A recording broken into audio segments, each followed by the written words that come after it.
The baby's cries cut through the airplane cabin like a knife through silence, sharp and impossible to ignore. Rachel Martinez held her 6-month-old daughter tighter against her chest, whispering desperate apologies to anyone who would listen.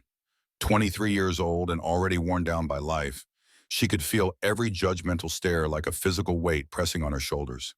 Sophia's wails seemed to echo louder in the cramped economy section, and Rachel fought back her own tears as she bounced the baby gently, uselessly. "Please, sweetheart, please," she whispered, her voice breaking. The young mother had been awake for nearly 36 hours straight, having worked a double shift at the diner before catching this red-eye flight from Los Angeles to Chicago. The ticket had cost her every penny of her savings, but she'd had no choice. Her sister Carmen was getting married in 2 days, and despite their strained relationship, Rachel couldn't miss it. Dark circles shadowed her brown eyes, and her once vibrant smile had been worn thin by months of struggling to make ends meet as a single mother. Her ex-boyfriend had disappeared the moment she'd told him about the pregnancy, leaving her to navigate parenthood alone in a studio apartment that barely qualified as livable. Every day was a battle between paying for diapers or groceries, between keeping the lights on or buying Sophia's formula. The flight attendant approached with barely concealed irritation. "Ma'am, you need to keep your baby quiet. Other passengers are trying to rest." "I'm trying," Rachel whispered, her voice cracking. She's usually such a good baby, but she hasn't slept properly in days. The change in routine, the noise. She trailed off, knowing her explanations sounded like excuses. Sophia's cries intensified, and Rachel noticed several passengers pulling out their phones, likely to record her embarrassment. Her face burned with shame as she realized she was becoming one of those stories people would share online, the inconsiderate mother who ruined everyone's flight. "Maybe you should have thought about that before booking a flight," muttered an elderly man across the aisle, loud enough for her to hear. Rachel's eyes filled with tears. She had considered driving, but her old Honda had broken down 3 weeks ago, and she couldn't afford the repairs. This flight was her only option, booked with money she should have used for next month's rent. She was already dreading the conversation with her landlord when she returned. Just as she was about to retreat to the airplane bathroom to try calming Sophia in private, a low voice spoke beside her. "Let me try something." Rachel looked up to see a man in a dark navy suit, probably in his mid-30s, with black hair and striking blue eyes that held something both gentle and dangerous. Everything about him suggested wealth and power, from his perfectly tailored clothing to the platinum watch on his wrist. But there was something else too, the way other passengers had shifted when he'd moved down the aisle, the subtle deference in the flight attendant's manner when she'd passed his row. This wasn't just money. This was something deeper. 3 rows behind him, Rachel noticed 2 other men in dark suits watching quietly. They didn't look like typical businessmen. They looked like soldiers waiting for orders. What?" Rachel stammered, confused and slightly intimidated. "Trust me," he said simply. His voice was quiet but carried absolute certainty. Rachel hesitated. She had learned to be wary of strangers, especially men who showed sudden interest in her and Sophia. But something about his calm demeanor, the steadiness in those blue eyes, made her desperate enough to try anything. "Okay," she whispered, carefully transferring Sophia into his arms. The moment the baby settled against his shoulder, something almost magical happened. Within seconds, Sophia's cries softened to quiet whimpers, and then to complete silence. The man's large hand moved in gentle circles on her tiny back, and he hummed a soft melody that seemed to work like an ancient lullaby. His movements were practiced, natural, as though he'd done this 1,000 times before. "How did you—" Rachel breathed, amazed by the sudden peace. "Experience," he replied quietly, continuing his soothing motions. "Sometimes babies just need different arms." Around them, the cabin had settled into grateful quiet. Passengers who had been glaring moments before now watched with curiosity and relief. The flight attendant even smiled as she passed by, though Rachel noticed the woman's eyes lingered on the man with something that looked almost like recognition, or perhaps respect tinged with wariness. "What's her name?" the man asked, still holding Sophia with practiced ease. "Sophia," Rachel replied, studying his face. There was something familiar about him, though she couldn't place where she might have seen him before. And I'm Rachel. I can't thank you enough for this. I was about to have a complete breakdown. Mateo, he said simply, no last name, no elaboration. Just that single word, offered like a gift. As Sophia drifted towards sleep against Mateo's shoulder, Rachel found herself relaxing for the first time in days. She watched how naturally he held her daughter, how his expensive suit jacket was now wrinkled and slightly damp from baby drool, yet he didn't seem to care at all. "You're not sitting in economy, are you?" she asked, suddenly aware that everything about him suggested he belonged in first class, or perhaps on a private jet entirely. Mateo's lips curved slightly. "I travel where I need to be." There was something in his tone that made Rachel wonder if there was more to his story, but she was too grateful and exhausted to press further. Behind them, she noticed one of the men in dark suits had moved closer, maintaining a protective distance. When she glanced at him, he looked away, but not before she caught the shoulder holster beneath his jacket. Who was this man holding her baby? "I should take her back," she said half-heartedly, though Sophia looked more comfortable than she had in days. "She's fine here if you want to rest," Mateo offered, his voice still low and measured. "You look like you could use some sleep." Rachel wanted to protest, to maintain her independence, and not accept help from a stranger, but her body was betraying her.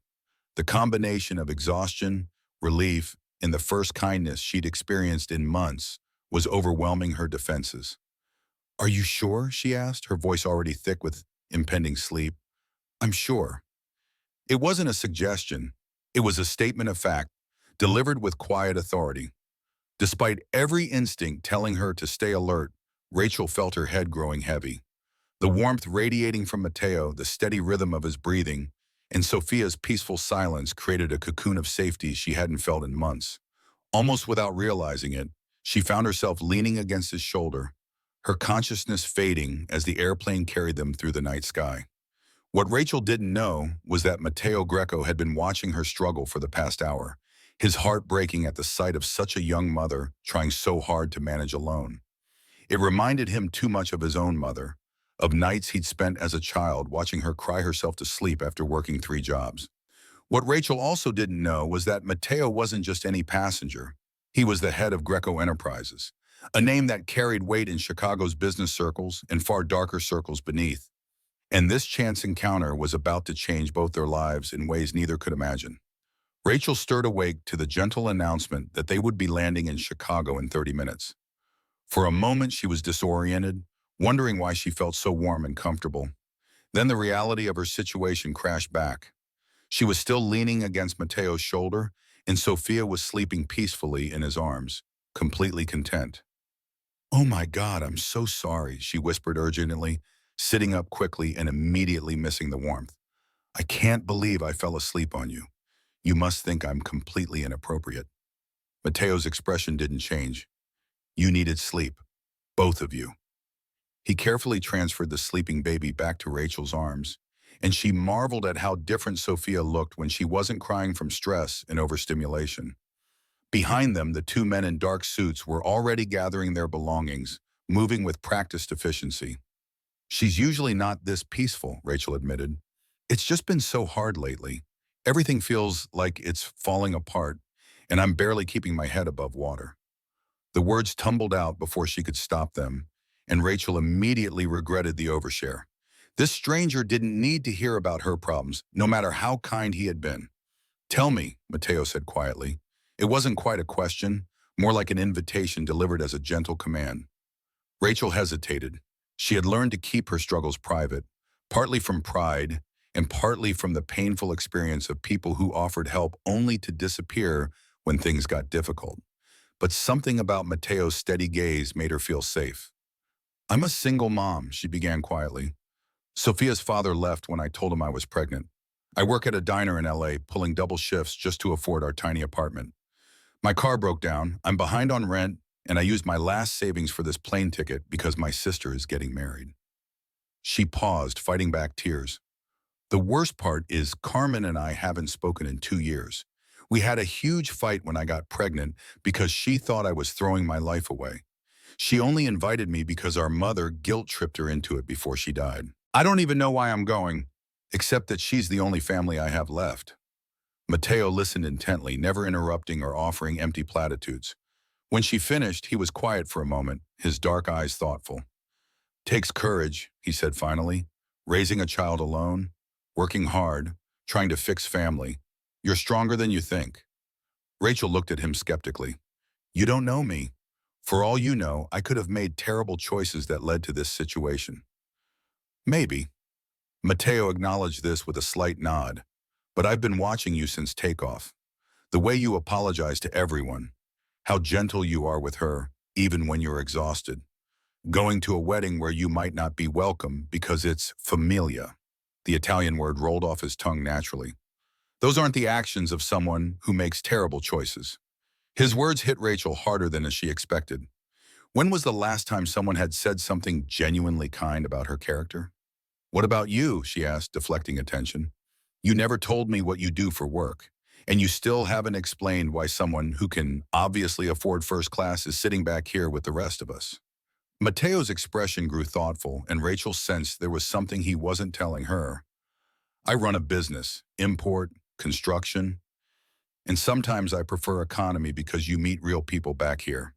First class makes you forget what matters. That's a very diplomatic non-answer, Rachel observed, studying his face. Behind him, one of the dark-suited men was speaking quietly into his phone, his eyes never leaving Mateo. Are you some kind of mystery man? Should I be worried that I fell asleep on a stranger's shoulder? Nothing to worry about, Mateo said, but Rachel noticed he still hadn't given her a straight answer. I'm in a position where I help people when I can. Sometimes it's easier without complications. Before Rachel could press further, the plane began its descent. The captain's voice filled the cabin with landing instructions, breaking the spell of their intimate conversation. Passengers around them began gathering belongings and preparing for arrival. This is probably where we say goodbye, Rachel said, feeling unexpectedly sad about parting ways with this enigmatic stranger who had shown her more compassion in a few hours than she'd experienced in months. I can't thank you enough for what you did. You saved me from complete humiliation. Actually, Mateo said, reaching into his jacket pocket, I was hoping to give you something. He pulled out an elegant business card, cream-colored with simple black lettering. The card was thick, expensive, with raised text that read, Mateo Greco, Greco Erco Enterprises. Below that was a phone number and an address in downtown Chicago. If you need anything, he said, his voice low and serious, call this number. Rachel took the card, staring at the name. Even she, working in a small diner and struggling to make ends meet, had heard whispers about Greco Enterprises. They owned half the waterfront. They controlled construction, contracts, and, according to rumors, operated in shadows as much as in light. But they were also known for something else, a program that helped single mothers find housing and stability. You're Mateo Greco, she whispered, her eyes widening. Yes. I've heard stories about you, Rachel said carefully, about your family, about what you do. I imagine you have. Mateo's expression was unreadable. Believe what you want, but the number on that card is real.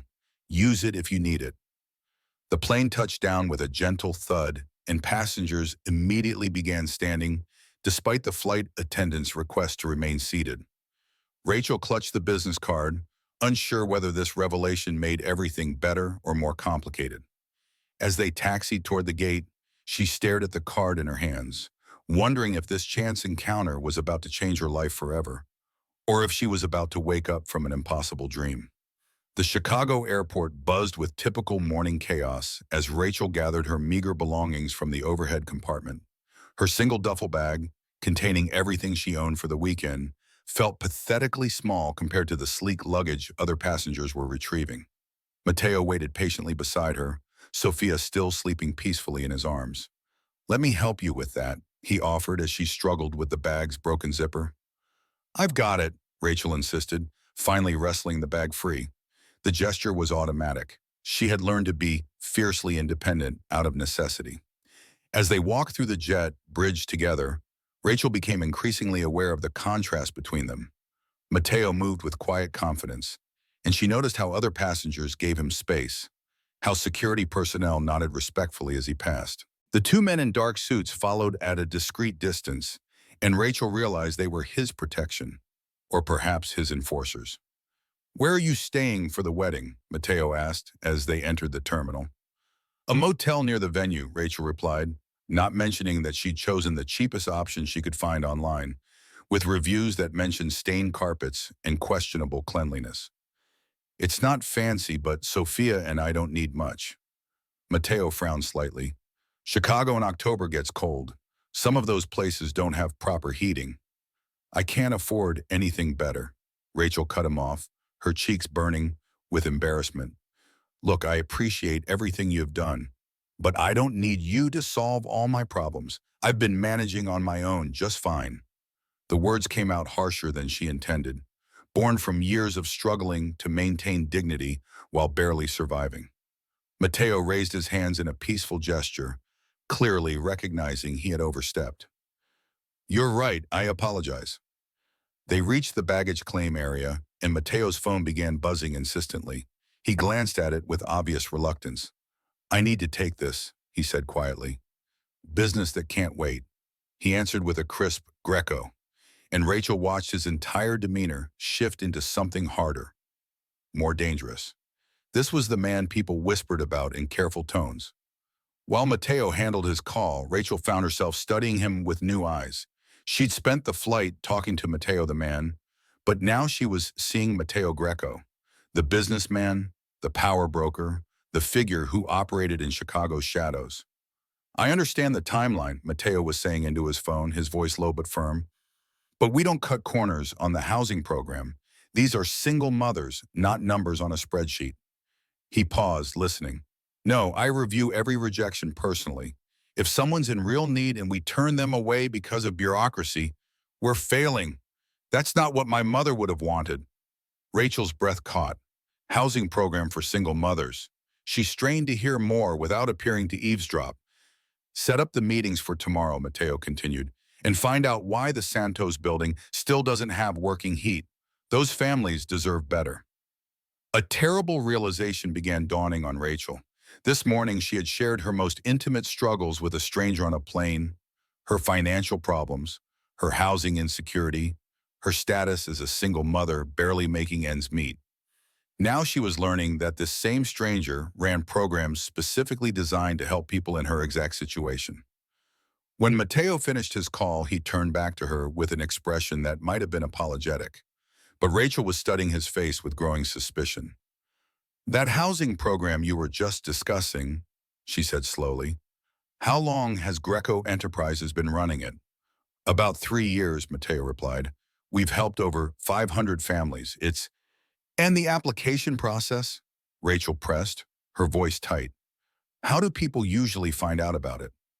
Something in her tone made Mateo's expression grow cautious. We have people who identify families in need, sometimes through social services, sometimes community organizations. Wait, damn, Rachel felt cold anger building in her chest. How convenient that you happen to be sitting in economy class right next to a single mother who fits your program's demographic perfectly. How convenient that you were so interested in hearing all about my financial struggles and housing problems. Rachel, Mateo began, but she cut him off. I'm suggesting that this whole thing, your kindness, your help with Sophia, this entire conversation, was some kind of setup. Were you already planning to offer me a spot in your housing program? Is this how Greco Enterprises finds its success stories? By targeting vulnerable women on airplanes? It's not like that, Mateo said, his voice remaining calm even as Rachel's rose. Oh my God, I'm so stupid, Rachel continued, her voice rising despite Sophia stirring in her arms. I actually thought someone was being kind to me for no reason. I thought I'd met someone who cared about me as a person, not as a charity case. Other passengers were beginning to stare, but Rachel was too hurt and angry to care. Behind Mateo, his two companions had moved closer, their faces impassive but alert. You want to know the worst part? Rachel said, tears of humiliation burning her eyes. For a few hours, I actually felt like I was worth something. Like maybe I wasn't just some pathetic single mom who couldn't get her life together. But this whole time, you were just evaluating me like some kind of case study. That's not true, Mateo said. And for the first time, something broke through his controlled exterior. Genuine emotion. raw and unguarded. Yes, I travel to oversee our programs. And yes, I sometimes take economy flights to stay connected with the people we serve. But helping you wasn't calculated, Rachel. It was human. I don't believe you, Rachel replied, though something in his voice made her want to. People like you don't just randomly help people like me unless there's something in it for them. Mateo was quiet for a moment, his jaw tight. When he spoke again, his voice was quieter but no less intense. My mother was like you. Single parent, worked three, barely kept us fed and housed. Maria Santos came from Greece with nothing, and my father left when I was 7. He paused, and Rachel saw something vulnerable flash across his face. Every woman we help reminds me of her, of the nights she cried thinking she'd failed me, of the times she went hungry so I could eat, of the way she held her head high even when the world treated her like she was less because she was raising a child alone. This revelation stopped Rachel's angry tirade cold. She studied Mateo's face, seeing something raw and real that hadn't been there before. Every woman we help through our programs, Mateo continued, is my way of honoring her memory. But you, Rachel, he paused, seeming to choose his words carefully. You weren't a case study. You were someone who needed help, and I was in a position to offer it. That's all. Rachel felt her anger wavering, but the hurt was still too fresh. Even if that's true, it doesn't change the fact that you weren't honest with me. You let me pour my heart out while knowing you could fix all my problems with a phone call. And if I had told you who I was from the beginning, Mateo challenged quietly, would you have talked to me the same way? Would you have let me hold Sophia, or would you have assumed I had ulterior motives?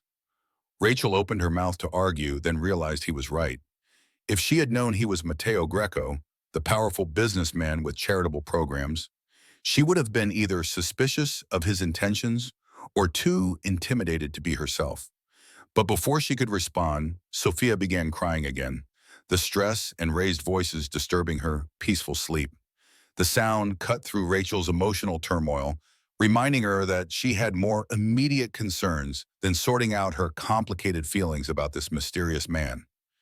I have to go, she said, adjusting Sophia in her arms. My sister is expecting me, and I've already made enough of a scene in public for one day. Rachel, please, Mateo called as she started walking away. Behind him, his companions watched but didn't move. Let me explain everything properly. But Rachel kept walking, her heart breaking with every step, wondering if she had just walked away from the answer to all her prayers, or if she had narrowly escaped becoming someone's charity project. The motel room was every bit as depressing as Rachel had expected. The carpet bore mysterious stains, the heater rattled ominously, and the thin walls meant she could hear every conversation in adjacent rooms. But none of that mattered as much as the ache in her chest from walking away from Mateo at the airport 2 days ago. Rachel sat on the lumpy bed trying to fix a run in her only nice dress, a simple navy blue piece she'd worn to job interviews and her mother's funeral. Sophia lay on the bed beside her, finally content after a difficult night in the unfamiliar environment. Tomorrow was Carmen's wedding, and Rachel still hadn't decided if she actually had the courage to show up. Her phone buzzed with a text from her sister. Rehearsal dinner is at 7. You're still coming to the wedding tomorrow, right? The message was polite but distant, carrying none of the warmth Rachel remembered from their childhood. She typed and deleted several responses before settling on, yes, I'll be there. What she didn't tell Carmen was that she'd spent the last 2 days replaying every moment of her conversation with Mateo, wondering if she had been completely wrong about his intentions. The hurt was still there, but so was a growing regret that she might have thrown away something genuine because of her own defensive walls. A knock at the door interrupted her brooding. Rachel peered through the peephole, expecting to see the motel manager or perhaps a pizza delivery for the wrong room. Instead, she saw Carmen standing in the hallway, looking elegant in a cream-colored coat that probably cost more than Rachel's monthly rent. Carmen? Rachel opened the door, shocked. What are you doing here? Her sister stepped inside, surveying the shabby room with barely concealed dismay. I came to talk to you before tomorrow. We need to clear the air. Rachel bristled automatically. If you're here to tell me I don't belong at your wedding, just save us both the time. Actually, Carmen said, sitting carefully on the room's single chair, I'm here to apologize. And to tell you something that might change how you feel about a lot of things. This wasn't the conversation Rachel had been expecting. Carmen had always been the successful sister, the one who went to college, got the good job, married the right man. She had never apologized for anything, especially not to Rachel. 2 years ago, when we had that fight about your pregnancy, Carmen began, her voice tight with emotion, I said terrible things. I called you irresponsible, said you were throwing your life away, accused you of being selfish for having a baby you couldn't afford. I remember, Rachel said quietly, the old wound still tender. What you don't know is that I was pregnant too, Carmen continued, her voice barely above a whisper. Michael and I had been trying for months. When I found out you were having Sophia, I was so angry because it felt like you got something I wanted desperately, and you didn't even plan for it. Rachel stared at her sister, processing this revelation. Carmen, I had no idea I lost the baby 2 weeks after our fight, Carmen interrupted, tears flowing freely now. And instead of calling you, instead of apologizing and asking for support, I buried myself in work, in wedding planning, and pretended everything was fine. I've spent 2 years being angry at you for having what I couldn't keep. The sisters sat in silence for a moment, both crying for different reasons. Rachel reached for Carmen's hand, and for the first time in years, her sister didn't pull away. I'm so sorry, Rachel whispered. I wish I had known. I wish I could have been there for you. That's not even the most important thing I came to tell you, Carmen said, wiping her eyes. Yesterday, a man came to my office. He said he was trying to reach you about something urgent, but you weren't answering your phone. Rachel's heart stopped. Matteo? Matteo Greco? Yes. Carmen leaned forward. He explained that you two had met on a flight and that there had been some kind of misunderstanding. He asked if I knew how to reach you, and when I told him I was your sister, he asked if we could meet. You met with him? Rachel asked. Alarmed? I did. And Rachel, you need to know what he told me. Carmen's expression was earnest, almost pleading. He said he's been looking for you for 2 days, not because of any housing program or charity initiative, but because he's falling in love with you. The words hit Rachel like a physical blow. That's impossible. We knew each other for a few hours. That's what I told him, Carmen replied. But then he spent 20 minutes telling me about every detail of your conversation on that plane, about how Sophia fell asleep in his arms, about how brave and strong you are, about how you made him remember why he started his charitable work in the first place, to honor his mother, who raised him alone after his father abandoned them. Carmen pulled out her phone and opened a news article. He asked me to show you this. Rachel read the headline. Greco Enterprises establishes single mother housing initiative in memory of Maria Santos Greco.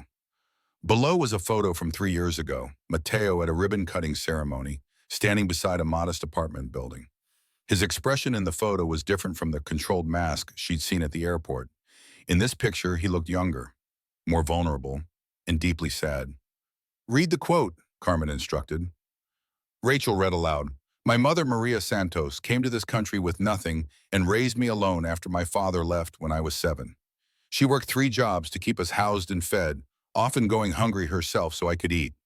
This program exists because no child should wonder if they'll have a home tomorrow, and no mother should have to choose between feeding her child and paying rent.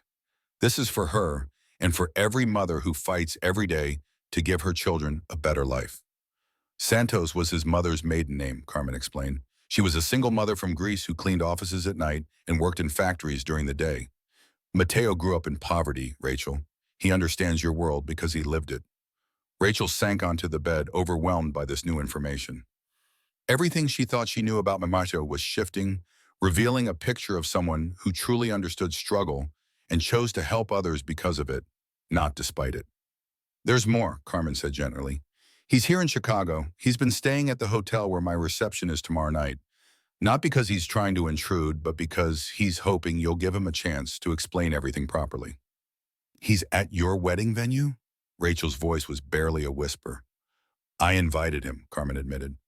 After hearing his story, after seeing how desperate he was to find you and make things right, I thought maybe this was fate.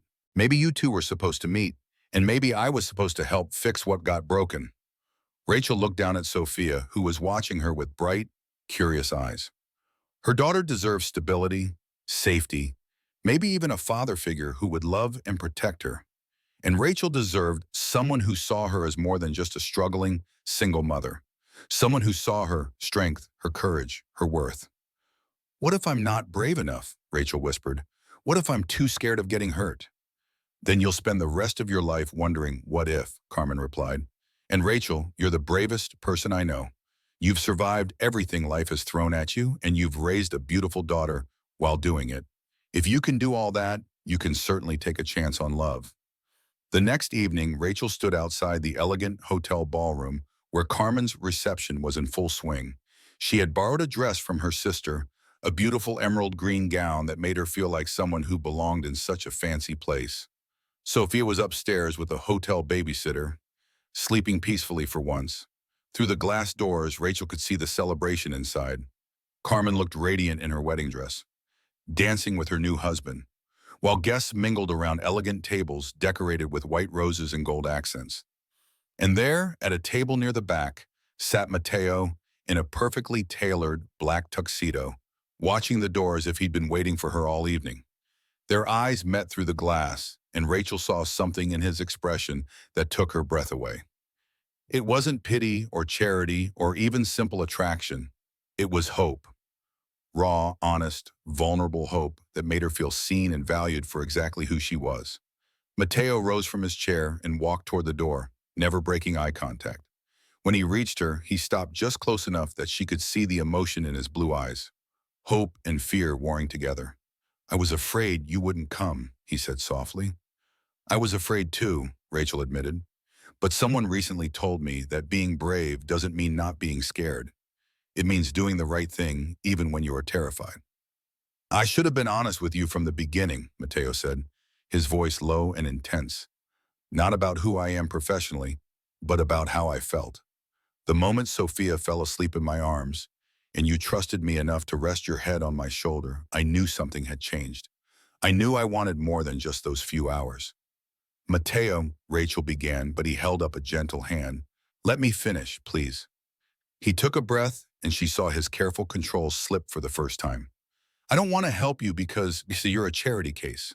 I want to build something with you because you're the strongest, most genuine person I've met.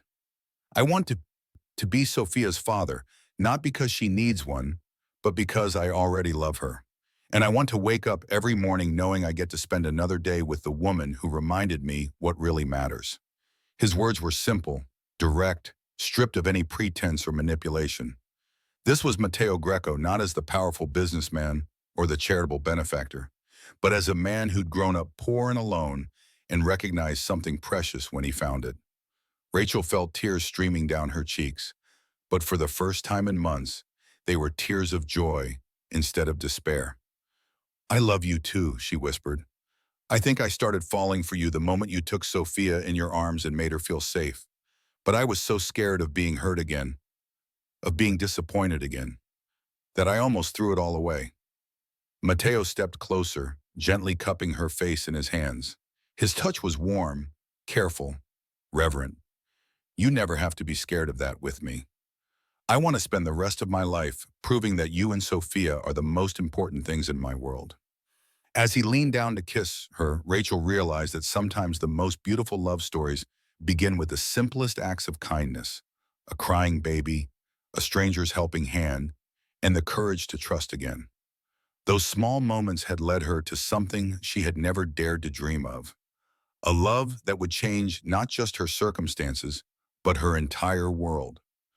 When they finally broke apart, Matteo smiled, a genuine, unguarded smile that transformed his usually serious face. "Would you like to dance? This is where our real story begins."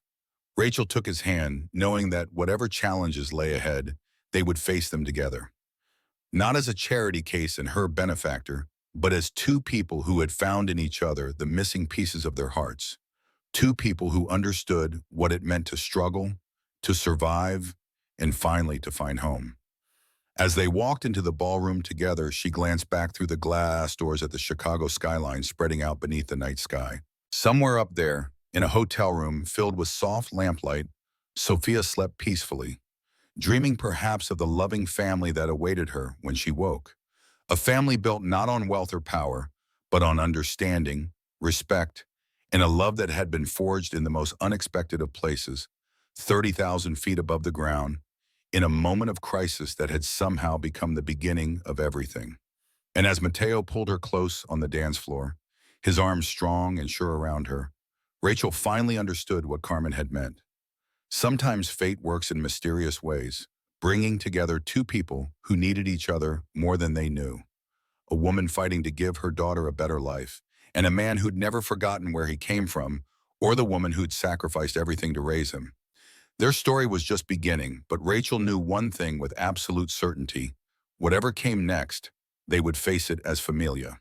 And in Mateo's world, in the world he'd built to honor his mother's memory, familia meant everything.